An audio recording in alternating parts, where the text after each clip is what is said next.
और भी सबस्ट्रेटा बनते हैं।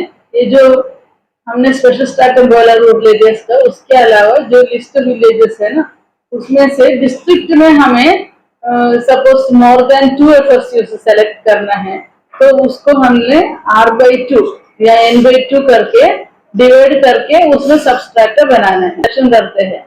तो रूरल एरियाज का लिस्ट बना दिया जो पॉपुलेशन असेंडिंग ऑर्डर में, उसमें नंबर ऑफ सैंपल्स कितना ड्रॉ करना है एक डिस्ट्रिक्ट में या 1 मिलियन पर सिटी में कितना ड्रॉ करना है, उसके बेसिस पे उसको डिविजन बाय 2 करके उसको जो एफएसयूज एलोकेट करना है। तो जब डिमार्केट करते हैं उसको मोर और लेस इक्वल पॉपुलेशन में डिमार्केट करके डिविजन करके उसमें से सिलेक्शन होता है।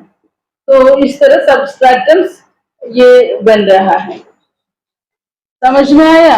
उसका नेक्स्ट स्लाइड में भी वही है कि मिलियन प्लस सिटीज में ये जो पॉपुलेशन सबसे बड़ा है, तो बड़ा मिलियन प्लस सिटीज में हो सकता है 146 एफएसयूज तक एलोकेट हो जाता है।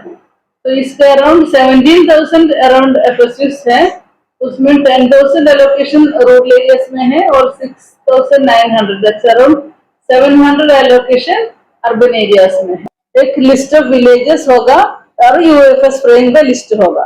So based on that only this kind of stratification is happening. 3,599 3 सब यूनिट ऐसे करके नंबर ऑफ सब यूनिट्स बढ़ जाता है।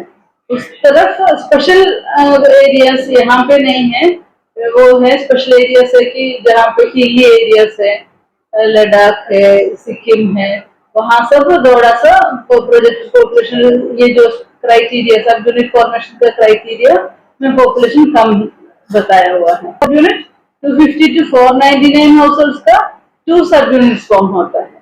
तो इस तरह हमारा जो सब यूनिट फॉर्मेशन होता है। तो ये जो प्रोजेक्टेड पॉपुलेशन है 1200 पॉपुलेशन। ओके, और की जो नीचे दिया हुआ है वो सेंसस पॉपुलेशन का बेसिस पे,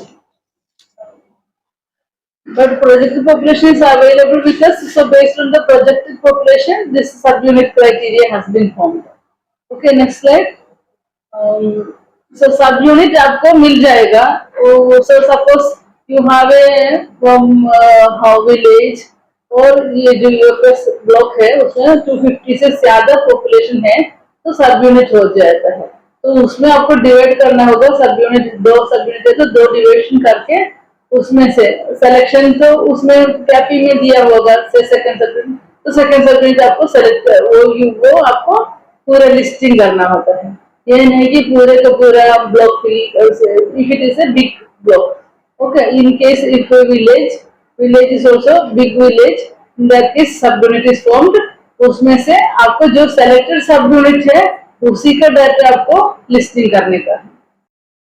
भारत सरकार के राष्ट्रीय सांख्यिकी कार्यालय की ओर से 81st round national sample survey शुरू हो रहा है जुलाई 2026 टू जून 2027, जिसमें हम 2 पर्टिकुलर सर्वेस कैनवास करेंगे।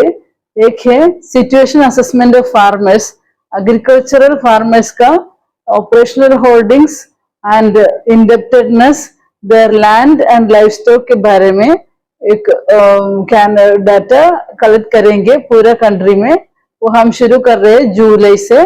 दूसरा एक है कि indebtedness and investment pattern of households, that is called all India investment and investment survey कर रहा है पूरा भारत में, जिसमें सारे हाउस होल्ड्स का डेप्ट क्या हो, लोन्स क्या है, क्रेडिट पैटर्न्स क्या है, क्रेडिट इंस्टीट्यूशन से क्रेडिट मिल रहा है कि नहीं, और उनका इन्वेस्टमेंट क्या है, उसके बारे में ये डाटा कलेक्ट करते हैं। और मैं चाहती हूँ कि हमारे सर्वे के लिए सारे पब्लिक से अच्छे तरह से सहयोग मिले, जिसके तरफ से हम गवर्नमेंट की ओर से काफी पॉलिसीज बना सकते हैं जो लोगों को लाभदायक बेनिफिशियरी हो जाएगा। तो मेरा यही रिक्वेस्ट है कि सब इसमें अच्छी तरह रिस्पॉन्स दे, रिप्लाई दे, ताकि हमारा डाटा कलेक्शन अच्छी तरह हो जाए। Thank you. आज से 4 दिन तक 15 से 18 तक हम 4 दिन का रीजनल ट्रेनिंग कॉन्फ्रेंसेस कर रहे हैं, जिसमें स्टेट गवर्नमेंट के तरफ से और सेंट्रल गवर्नमेंट के तरफ से ऑफिसर्स भागीदार कर रहे हैं, पार्टिसिपेट कर रहे हैं। जो आज जो इनॉग्रल हुआ है मैं PM Mini DDG regional office Mumbai west region और madam doctor Jyotsna Padiyar madam was the chief guest commissioner of economics and statistics. So she also participated along with 2 joint commissioners and other officers from the CES, and our officers are senior statistical officers and junior statistical officers and Sanghi Mitras who are under participating in the training, who will be further doing the survey. They will be participating in both the situation assessment survey and all India debt and investment survey.